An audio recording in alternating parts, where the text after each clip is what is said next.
Les marchés avec CMC Markets, trading de CFD sur action, Forex et indices.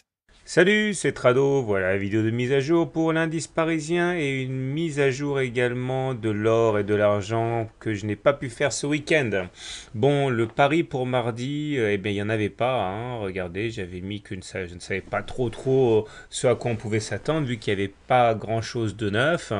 Et du neuf, il y en a aujourd'hui. Alors, pourquoi y a-t-il du neuf? Pour différentes raisons.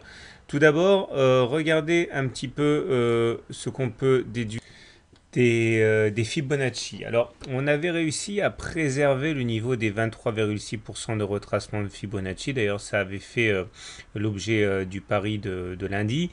Et on sait que lorsque l'on trace une jambe de hausse, que lorsque l'on arrive sur un support constitué par un des ratios des Fibonacci, eh bien, soit on rebondit dessus et les espoirs sont permis pour repartir à la hausse, soit on l'enfonce et en clôture. Et dans ce cas, il y a de fortes chances, plus d'une chance sur deux, d'aller chercher le niveau de Fibonacci suivant. Alors si la séance du 30 mai et du 2 juin, on a réussi à rebondir et clôturer au-dessus, c'est pas le cas aujourd'hui puisqu'on a clôturé en dessous. Ce qui m'amène à penser qu'il y a de fortes chances à présent pour qu'on aille chercher le niveau suivant des 38,2% de Fibonacci vers les 4490. En plus, ça nous permettrait de faire contact avec la moyenne mobile à 20 séances, ce qui est quand même quelque chose de très classique. En plus, merci Michel, on m'a signalé que, en fait, à bien y regarder, le gap n'a pas été rebouché ici. Ça se joue vraiment à 3 fois rien, ou plus précisément à 3 centièmes de point. Mais si on fait un énorme zoom, on voit que il y a un espace, regardez, entre cette séance-là et cette séance-là. C'est-à-dire que le gap qui est né, l'absence de cotation qui est née entre cette séance et cette séance a quasiment été rebouché ici, mais pas complètement. Il y a encore un petit espace ici qui n'a pas été comblé. Autrement dit, il y a encore un gap résiduel qui mérite d'être rebouché, en ce sens qui va jouer un rôle d'aimant de manière assez classique sur les cours. Tout ça me fait penser qu'on devrait normalement aller reboucher ce gap à 4496 puisqu'il va attirer les cours. Sinon, à moyen terme, il n'y a aucune raison de s'en faire puisque nous sommes toujours au-dessus de la moyenne mobile à 20 séances qui est haussière, toujours avec un SAR qui est positif ici et toujours avec un super trend qui lui aussi est positif. Donc sur les unités de tendance, aucun doute à avoir, la tendance n'est absolument pas remise en cause, elle est toujours haussière, mais il semble bien qu'on soit parti pour une nouvelle bougie de consolidation demain.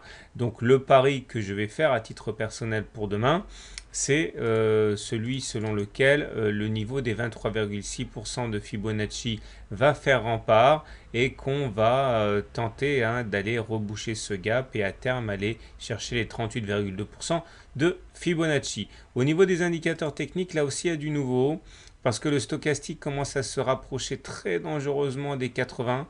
80, c'est la zone où les haussiers sont aux commandes et quand on descend dessous de 80, ça met quand même une pression baissière sur les cours. Il faut faire attention.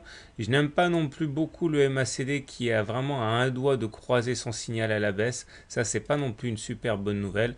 Heureusement, le momentum demeure positif. Et là, force est de constater qu'on doit rendre hommage à ce fameux CCI qui donnait un signal de short depuis 3 séances au moment où il est descendu en dessous de 100. Le Trix qui est quand même assez lourd, lui il ne renvoie aucun signal négatif puisqu'il est toujours au-dessus de son signal, donc tout se passe pour le mieux au niveau du Trix. Mais bon, tout ça pour dire que demain, méfiance, je crois bien que les 23,6% vont jouer un rôle de résistance et que les 38,2% vont jouer un rôle d'aimant. Voilà, basculons tout de suite du côté de Ichimoku. Donc Ishimoku nous appelle quand même là aussi à relativiser les séances qui viennent de se produire.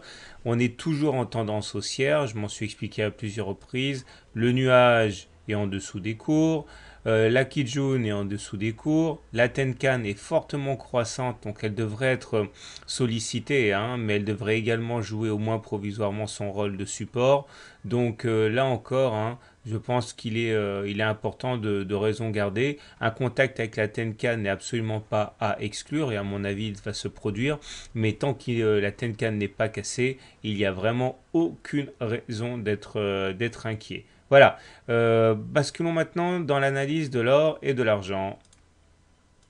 Alors on est en unité de temps hebdomadaire sur l'or libellé en euros. Ce qui est inquiétant quand même sur la semaine qui s'est écoulée, c'est que regardez la Kijun ici qui avait parfaitement joué son rôle de support lors des différentes attaques plusieurs semaines de suite a finalement lâché la semaine dernière. La clôture est franche et massive en dessous de la Kijun et ça c'est franchement pas la meilleure des nouvelles qu'on aurait pu avoir.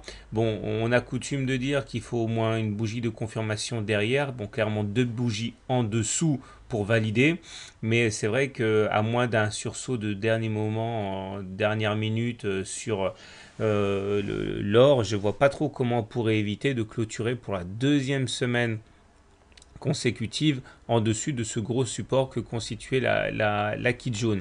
On verra, en tout cas là maintenant on est en dessous de la Tenkan, au-dessous de la Kijun, en dessous du nuage. Franchement là du coup les indicateurs techniques sont quand même assez mal orientés. Alors, ça c'est pas la moyenne mobile à 25 ans, je vais enlever, voilà.